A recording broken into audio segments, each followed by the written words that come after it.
નમસ્કાર, હું Rinku Prajapati public Indian ન્યૂઝમાં આપનું સ્વાગત કરું છું। શરૂઆત કરીએ આજના સમાચારની। સસ્તા ભાવે ડોલર ખરીદવા જતાં 2.5 લાખ ગુમાવ્યા।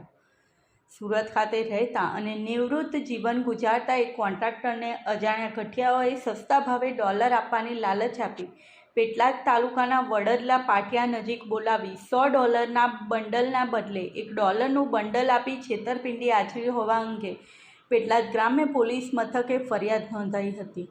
સુરતમાં રહેતા દિનેશચંદ્ર હીરાલાલ રાણા મકાન લે વેચ તથા બાંધકામનો ધંધો કરતા હતા।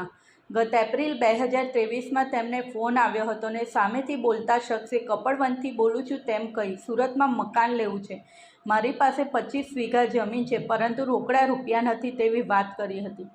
સાથે સાથે પોતાની પાસે અમેરિકન ડોલર છે જે સસ્તા ભાવે આપવાના છે તેમ જણાવ્યું હતું।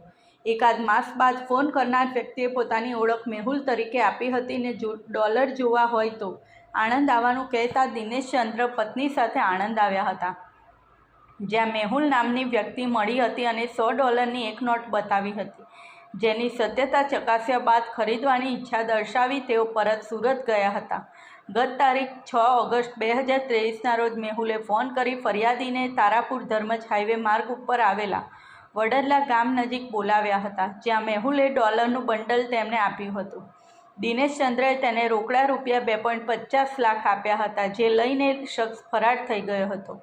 બીજી તરફ આપેલા બંડલમાં ₹100ના દરના ડોલરના બંડલની જગ્યાએ ₹1ના દરના ડોલરનું બંડલ હતું, જે અંગે તેમણે પેટલાદ ગ્રામ્ય પોલીસ મથકમાં ફરિયાદ નોંધાવી હતી। પોલીસે ગુનો નોંધી વધુ તપાસ હાથ ધરી છે। આ સાથે આજના સમાચારને અહીં સમાપ્ત કરીએ છીએ।